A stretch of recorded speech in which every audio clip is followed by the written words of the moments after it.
tipo ideal então é um conceito, Weber, mas também é um recurso metodológico que ele utiliza para analisar o capitalismo.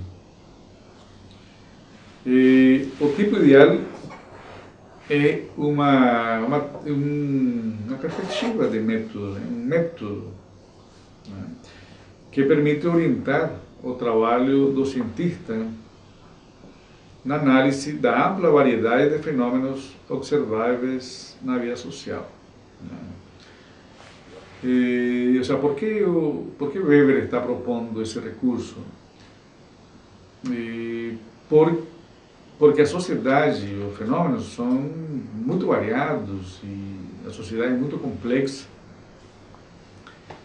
E, então, o tipo ideal seria um recurso que permite fazer uma análise dessa sociedade complexa, esses fenômenos tão variados, né?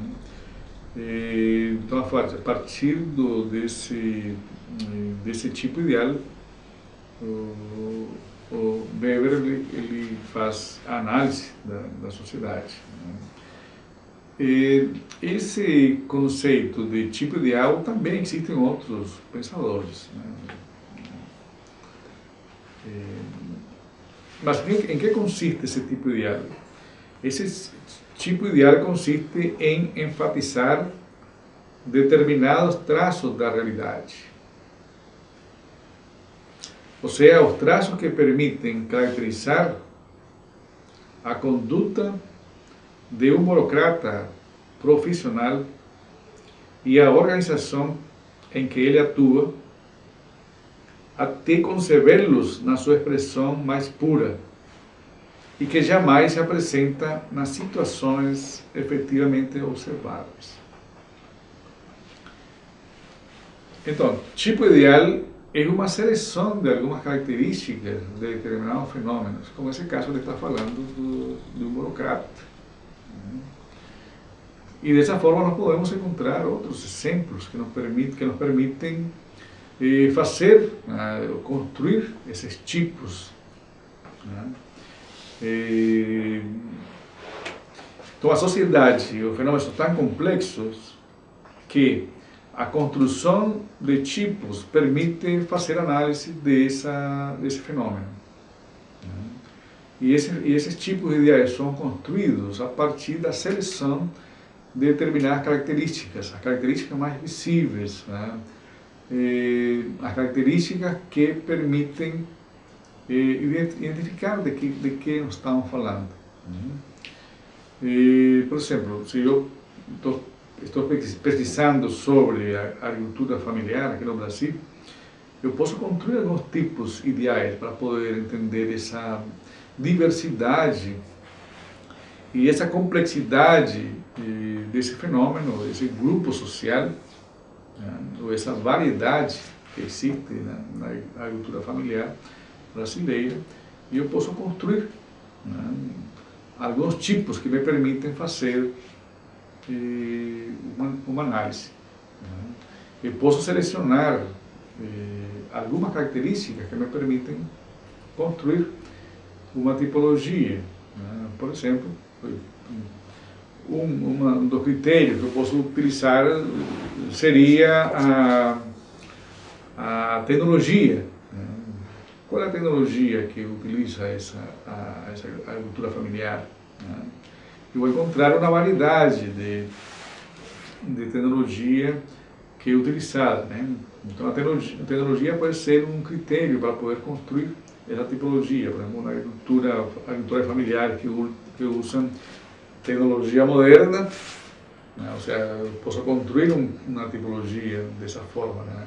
A agricultura familiar moderna, a agricultura familiar tradicional que utilizam outros tipos de tecnologia, a tecnologia tradicional, né? Então, da mesma forma, posso utilizar outros critérios, como a renda familiar, né? A partir das diferenças de renda que existem na agricultura familiar, posso criar esses tipos, né? Então, um tipo Um tipo seria a agricultura familiar moderna, que tem uma renda alta, utiliza tecnologia moderna, e outro tipo de agricultores familiares que têm uma renda menor e utilizam tecnologia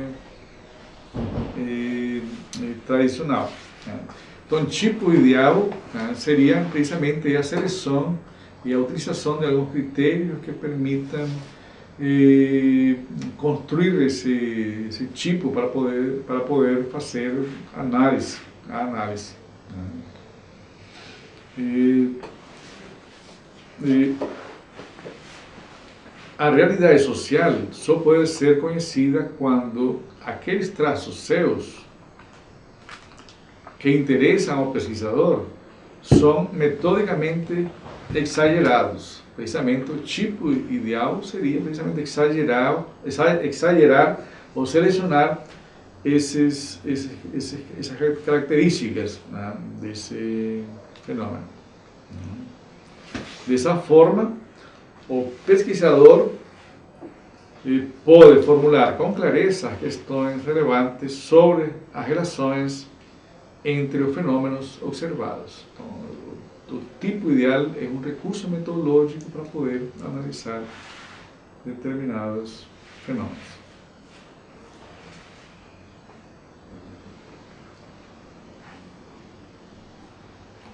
As ciências sociais, segundo Weber, têm como objetivo a compreensão de eventos culturais enquanto singularidades. O objetivo é captar o que tem de específico os fenômenos estudados e seus significados. Mas sendo a realidade infinita, precisamente é isso que eu estou falando, ou seja, a realidade é tão complexa, tão diversa, que é necessário, né, utilizar alguns recursos metodológicos para poder entender e compreender determinado fenômeno. Ou seja, quando nós fazemos uma pesquisa científica, nós temos que fazer escolhas. Fazemos escolhas do tema, delimitamos o tema, escolhemos os métodos, as técnicas, escolhemos quais são os conceitos que serão utilizados como referência.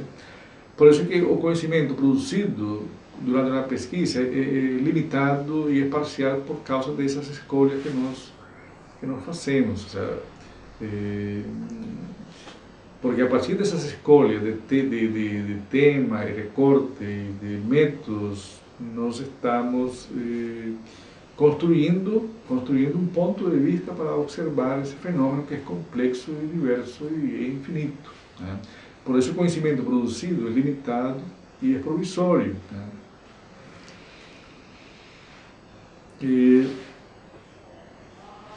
Por isso, segundo Weber, o cientista precisa isolar da imensidade absoluta, ou seja, dessa realidade complexa, né, um fragmento ínfimo que considera relevante. Ou seja, a realidade é infinita, ou seja, a realidade é muito complexa. Como fazemos para poder estudar esse fenômeno social? Precisamos, diz Weber, isolar ou escolher um fragmento ínfimo que nos permita estudar aquele fenômeno. Por isso que, como é um fragmento ínfimo, o resultado, o conhecimento, resultado desse processo, dessa análise, dessa pesquisa, é um conhecimento parcial e limitado precisamente por essa escolha, por essas escolhas que nós fazemos, né? Por esses recortes, por essa seleção.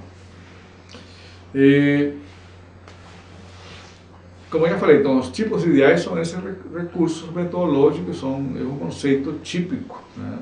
É um conceito próprio de Weber. Né?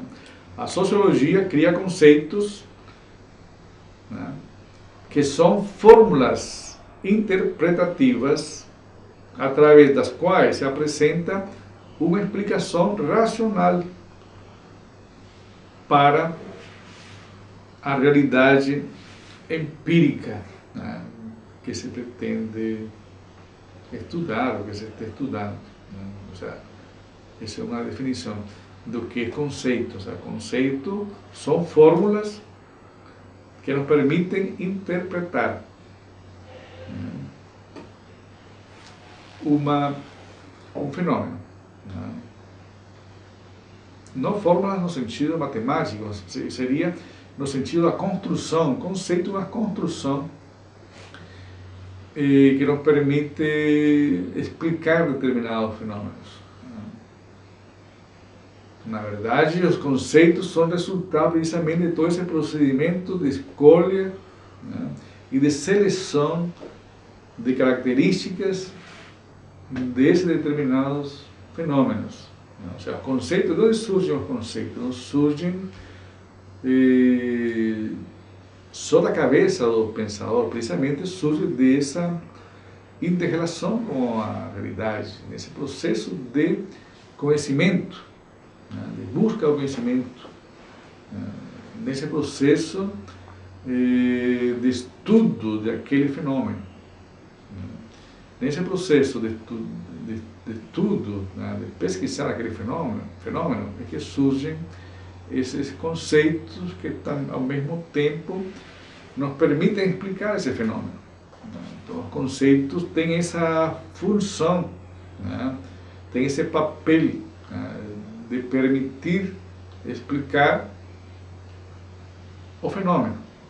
Bom, todos os pensadores, Durkheim, Marx e Weber, eles utilizam esses conceitos para explicar a sociedade, fenômenos sociais, né?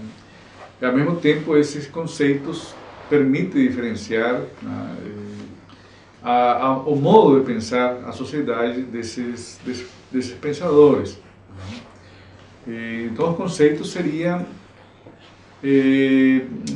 teriam esse papel, né, de explicar os fenômenos.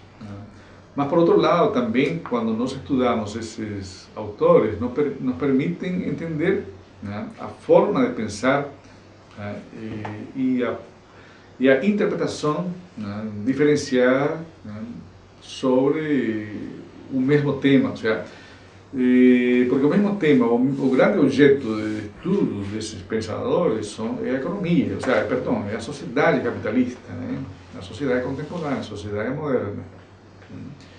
E esses conceitos diferentes nos permitem identificar a forma distinta de pensar, né, a sociedade, né? Então, ou seja, cada um desses autores tem construído conceitos específicos, né? Ou seja, conceitos próprios, né? Precisamente por isso são pensadores clássicos, né? E ao mesmo tempo esses conceitos são tão poderosos que ainda são utilizados por os sociólogos contemporâneos. Sempre os sociólogos hoje, atualmente, estão dialogando, estão tomando como referência esse conceito desses pensadores, né? Por isso que são clássicos, por isso, né? Porque ainda estão presentes, ainda são objeto de diálogo, são referências para as pesquisas que nós fazemos para entender a sociedade contemporânea. Mas o valor que tem esses conceitos está dado, né, pelos fatos, né? Ou seja, a validade, a potencialidade, o poder que tem esses conceitos está relacionado com essa realidade ou esses fatos que eles pretendem explicar. Evidentemente que chega um momento que esses conceitos não são mais suficientes para explicar a realidade ou determinados fenômenos. Então o conceito entra em crise e surgem novos conceitos, é o que chamam de, alguns autores, de revoluções, né, científicas, né, surgimento de novas teorias, novos conceitos, que isso mostra, né, de que a sociologia ou as ciências sociais é uma ciência que tem movimento, né? É uma ciência que tem movimento precisamente porque a sociedade está em movimento. Então surgem novas teorias e novos conceitos para explicar, né, os fenômenos sociais, que também são novos. Existem novos fenômenos sociais que não existiam na época de Marx, na época de Durkheim, na época de Weber, né? Então a sociologia tem que criar novos conceitos, né, novas teorias para explicar esses novos fenômenos, né? E isso acontece, né, nós podemos ver isso na literatura, que trata sobre os movimentos sociais, as teorias que existem para explicar os movimentos sociais clássicos, né? Mas que no mundo, ou na sociedade da América Latina, no Brasil, estão surgindo novos movimentos sociais que não conseguem ser explicados por essas teorias que foram criadas para explicar os movimentos sociais tradicionais.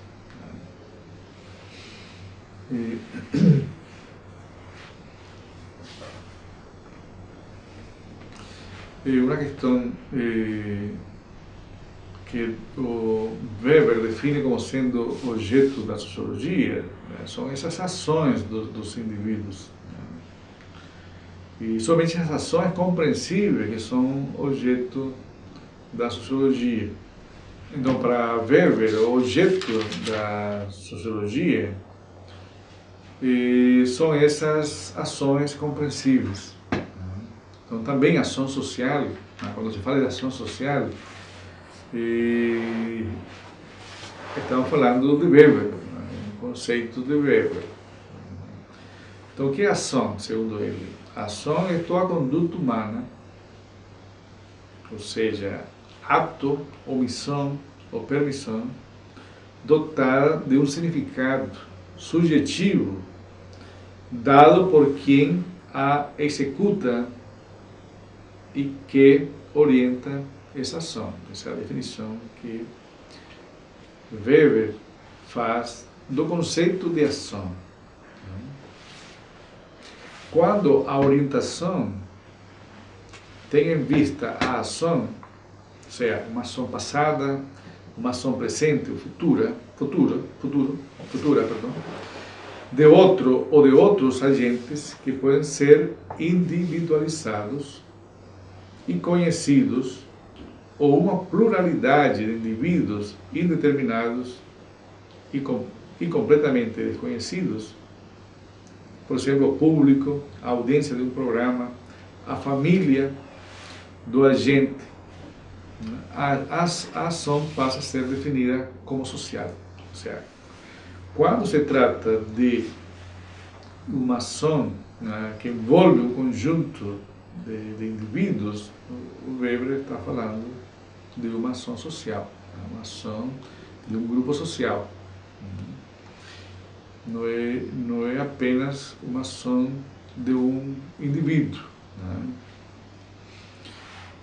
A sociologia, para Weber, é a ciência que pretende entender a ação social, para dessa maneira explicá-la causalmente em seu desenvolvimento e efeitos, observando suas regularidades, as quais se expressam na forma de usos, costumes ou situações de interesse. Ou seja, para ele, a ação social é central. Algumas ações não interessam à sociologia por serem reativas, sem um sentido pensado como a retirar, como aquela de retirar a mão quando alguém leva um choque, né? um choque elétrico, né? Quando alguém retira imediatamente a mão, ou quando se queima, um choque elétrico, isso é uma ação reativa, não é? Então não seria uma ação social, portanto não seria uma ação, não seria essa ação objeto de estudo da sociologia. A explicação sociológica busca compreender e interpretar o sentido, o desenvolvimento e os efeitos da conduta, né, dos indivíduos referida a outros indivíduos, ou seja, da ação social. Ou seja, a ação do indivíduo em relação a outros. Por isso é o caráter social. Não se propondo a julgar a validez de tais atos, nem a compreender o agente enquanto pessoa. Compreender uma ação é captar e interpretar sua conexão de sentido, que será mais ou menos evidente para o sociólogo. Em suma, a ação compreensível é a ação com sentido. Então, a ação deve ter um sentido, e o sociólogo deve descobrir esse sentido. As ações serão tanto mais sociologicamente explicáveis quanto mais racionais. Para compreender uma ação através do método científico, o sociólogo trabalha com tipos puros, como estávamos falando antes, ou ideais. Ou seja, tipos abstratos ou conceituais, vazios de realidade concreta, porque são conceitos. Como tinha explicado antes, esses tipos são uma seleção de características, são tipos puros aqui, que não se encontram dessa forma na realidade, mas que esse tipo puro permite entender a realidade. Ou seja, esse tipo ideal é um método, é um caminho para poder entender essa realidade que é complexa e variada.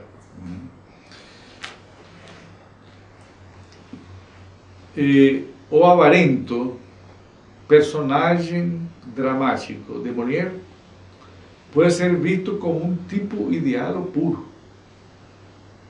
Sua principal característica pessoal é a avareza, e todas suas ações estão orientadas para a possibilidade de guardar dinheiro. Então, o avarento, seria um tipo ideal, e um tipo puro, que tem essa característica de guardar dinheiro. Ele faz todo pelo dinheiro, essa é uma característica principal desse avarento, que nos permitiria analisar um determinado fenômeno, a realidade, mesmo que esse tipo, ou esse avarento, não exista dessa forma na realidade. Na realidade tem outras características, etc, etc. Ou seja, os tipos ideais são tipos puros que não se encontram dessa forma na realidade, porque são construções teóricas, são construções mentais do pesquisador.